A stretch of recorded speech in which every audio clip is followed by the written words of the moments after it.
let me just run just the shots by you. 32 for Philly, 17 for the Leafs. Meh. Usually when you look at that, you go, that's not great, and they got away with one.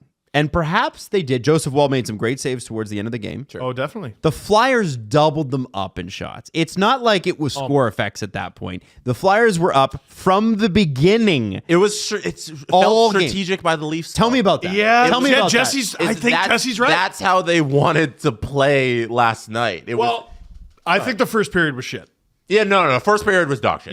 Yeah. The first period was dog shit, and they were very lucky to get that early goal in the second and make it 1-1. And they're like, okay, it was JT who scored that first goal, and it's like we got some legs. We came out after that first intermission where we looked awful, but we stymied that storm. You know, we got through that, and we only down 1-0. Now we've tied it. Now we know we're not really good tonight. Let's just play defense, and the guys can just get one, they can get two, and we can win this game.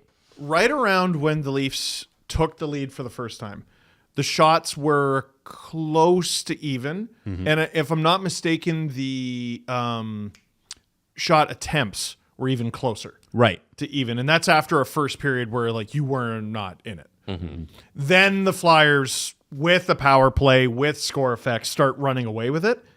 That's why I think the total looks so shit. So it was a combination. Like, yeah, the first period was terrible. And they were, I think, fortunate to get out of it down 1-0. Yes. After that, it was 35 pretty tight minutes.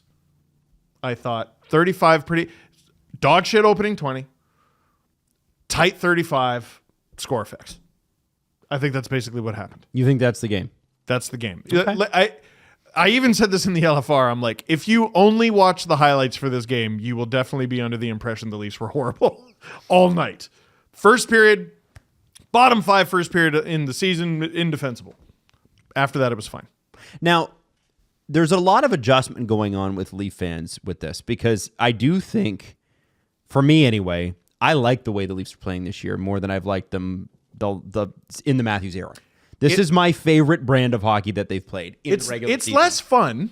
I think it's more fun. Yeah? Because what I hated about the Babcock and then the Keefe eras were we're going to get pushed around and we're going to skate off. Mm-hmm. You can push us around. Yeah. And I fucking hated that. Now, I embraced it at the beginning, but as I've told many times, Game 3, Boston, Tavares gets shook by Marchand and skates away. And I'm like, could we show some emotion, please? It's the playoffs. But they played up to, the playoffs comes around, and that's always the problem. They played fun regular season hockey.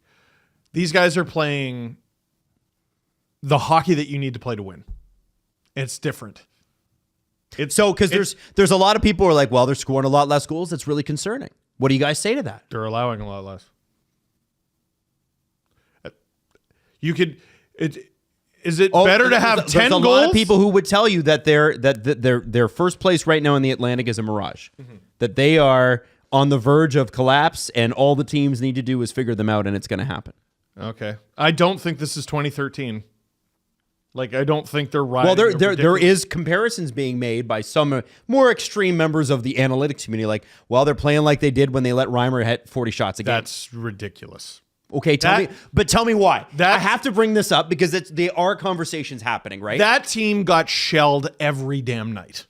Every night. They were the second best team almost every single time they took the ice.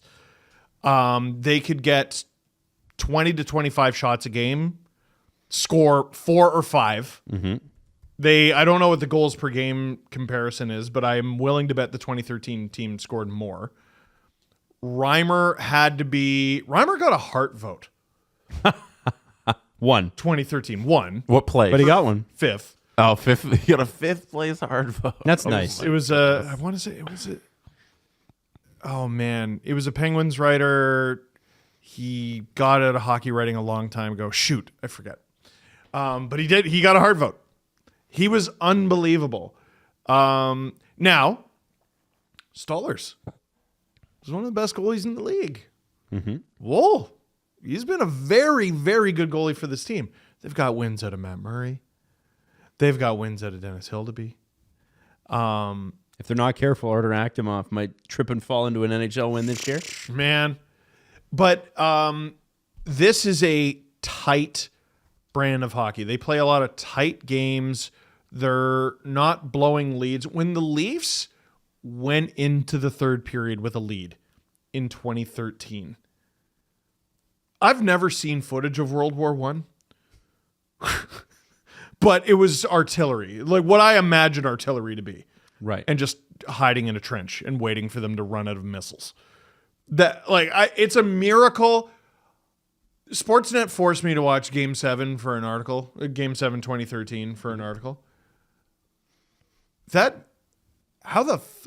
Bruins, I think the Leafs should have taken the Bruins to court for letting them get to 7 and getting their hopes up, because it was mean. If you watch Game 1, They were playing with their food a little bit? it should have never been close. It should have never been close. That series should have been over in 3.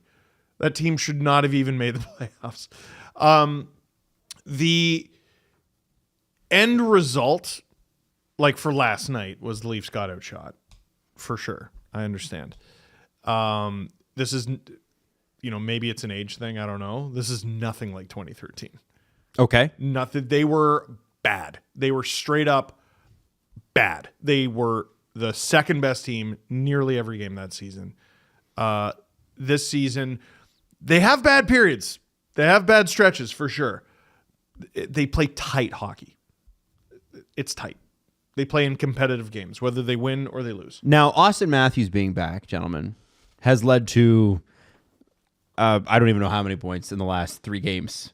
But he was nearly a point a period. Yeah. This concern that we had has all of a sudden gone out the window. When he first came back, he didn't look like this. He looks totally different. He didn't look like this in December. He didn't look like this at all. Does it change your opinion of him playing in the Four Nations?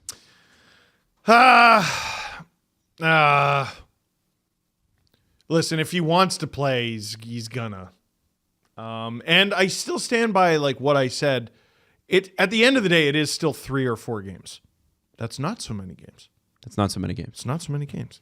It's what I said before is I think the experience gained at the Four Nation face-off for Matthews, who's never been deep, and Nylander, who's never been deep, and Marner, who's never been deep. Hakanpää has been deep. I think the experience gained for those 3 guys is going to be one of the most valuable experiences of their professional lives. I'm just worried. I'm just worried about the guy. But there's nearly 40 games left this regular season. Matthews could get hurt in any one of them. Jesse, what do you think? And I'm going to worry about 3 or 4 games. I don't know. With the Leafs playing a bad style of hockey in their 2013 Leafs, I think it also adds to the Matthews conversation, because through a lot of the stretch of this season, they didn't have Austin Matthews. Yes. And I feel like that is an important factor when looking at how the numbers that the Leafs had in the fall. Like, he wasn't healthy. And they didn't have Max Domi for a month. Right. They didn't have a lot of these guys that are in this lineup right now. They've had a ton of injuries, and through all of those injuries, they've come out first in the division, tied for the first place in the Eastern Conference. I don't know how you look at that and you try and spin it into a something negative. I feel like it's a very positive season so far for the Leafs. It's been drama free in terms of off ice issues, and the on ice stuff has been injuries. It's been Matthews and his back, and now he, with the 7 points in 3 games that he's been back, everything appears to be fine. And if this is just the element you're adding to a team that was already playing really well through November, it seems like it's going to be a good second half of the season for them as well. Matthews is going to give you... We talked about this before the season began. He had 69 goals last year. 69! Way better than nice. Friggin' elite! And I go, if he takes a step back at all, let's say he scores 50, you're a 19 shy. You might be lucky. You might be lucky to get 40. Mm-hmm. Let's say he gets 39. You're down 30 goals. And the team's better in the standings. That's not just luck. No. That's not just luck. So with that number, like Austin, he's not going to score 69 again. Like the Leafs are 10th in goals for. Like I get like it's not the deep analytics that I'm going to give to you here, but they're 10th in goals for and goals against their 11th. Like I'm very fine with that. That's top third? With that type of hockey. One thing they do struggle with, they do allow a lot of shots. Yep. They're high danger shots that they have, high danger shots against. I believe they're also in the 10-11 area, which isn't great, but in that area is also Washington. And Carolina is also in the top 10 there. So it's not indicative too much to me of like, okay, they're a bad team overall, because you can play hockey where you allow a lot of shots, where you also block a lot of shots, and you're able to play a great defense and weather those storms. And that's just kind of the brand of hockey that Berube seems to have them playing. It's low event. Yeah. We just need a couple goals and we're going to win here. This stat has to be kept somewhere. I think the Leafs are probably a bottom half team in terms of shot attempts that end up as shots on goal. They miss a lot and they get blocked a lot because they're trying to shoot through traffic a lot. The Leafs are. Okay. Because last night was one of those nights. I think they had one shot and then it got docked and they were down to 0. And I feel like that happens to the Leafs a lot, where you're watching the shot counter, it goes tick, tick, tick, tick, tick, tick. Because they're taking a lot more shots through traffic than they were before. I wonder if that's part of it. Possibly. Yeah. Because are they doing that bad in expected goals? Like Corsi for, just pure shot differential. I know they're not doing the greatest. How are they doing in expected goals? Quality of chances. Because their opponents spend a lot of time in the Leafs' end.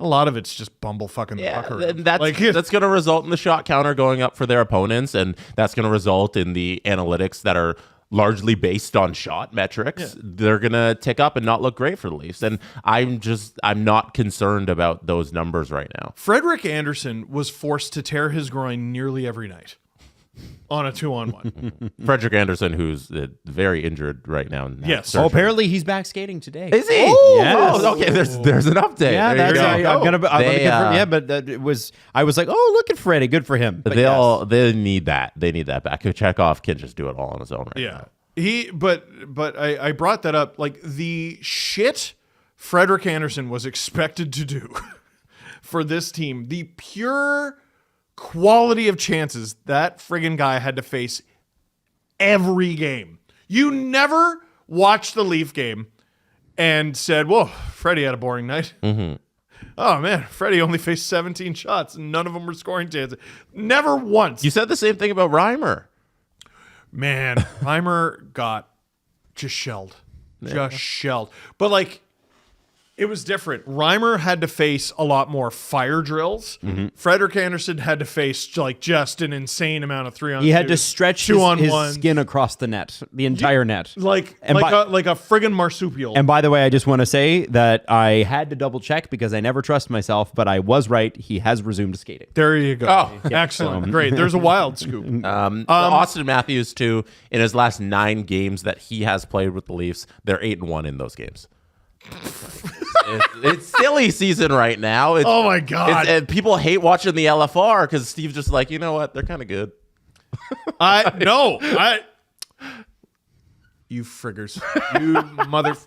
Everybody watch them. Everybody wants to see Steve melt down because they lost their 10th in a row to Anaheim and I thought I was very funny and charming last night. They lost 14 straight games to the Blackhawks, and Steve's upset. That's not what it is right now. No, it was better in 13-14 when I was just drinking whiskey on camera, probably violating YouTube policies.